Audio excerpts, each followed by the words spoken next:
Hi, it's Liz here from the Herb Guide, showing you how to site and set up your Aerogarden.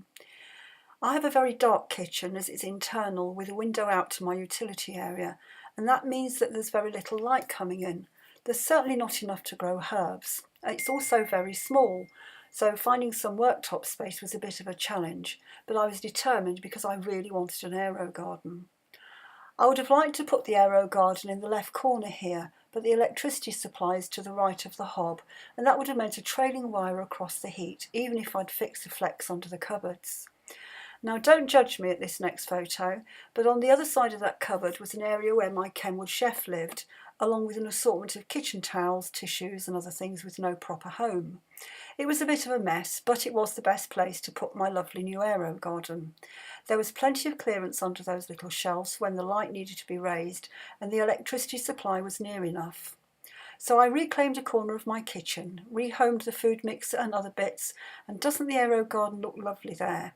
At night it casts enough light to use the kitchen to fix a drink or a snack, and the herbs are right where they need to be, by my cooker. So find your spot, plug it in and switch on.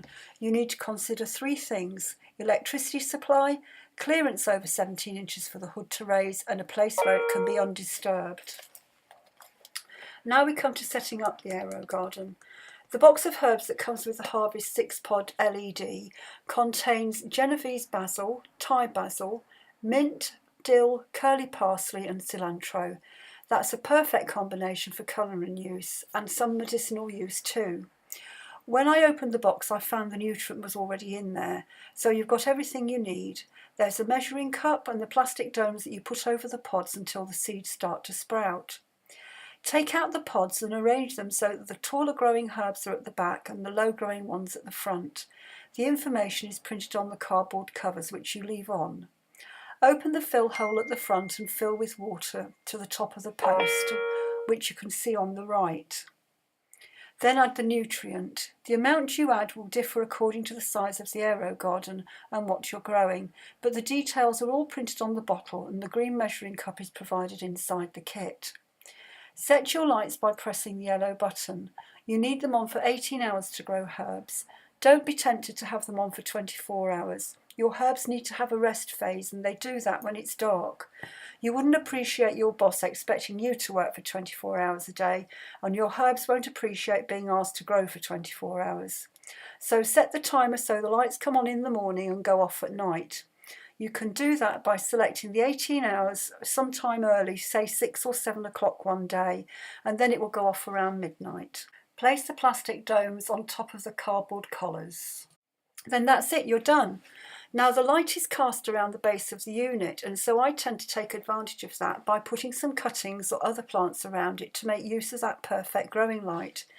Any supermarket herbs I buy go there, plus any cuttings I take and seeds I plant.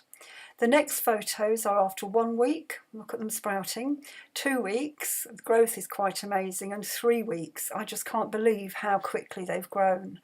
And plus there's a photo of the fantastic root system that the geranium cutting put on in 2 weeks. The water is heated in the Aerogarden and the pump works automatically to keep the water aerated. It is perfect for growing herbs indoors. You can also use it to grow strawberries, tomatoes, chili peppers, salad leaves, flowers. There's quite a variety of kits that you can buy, and also there's empty pods that you sow your own seeds in. Some people do reuse the pods. You would need to remove the old plant material and use a spongy type of material to fill the pods. Don't be tempted to use soil of any description, as that will clog up the pump. Thanks for watching. I hope you found the video useful. Give me a thumbs up, leave a comment, subscribe. Come visit me at the Herb Guide and let me take the mystery out of herbs for you. See you next time.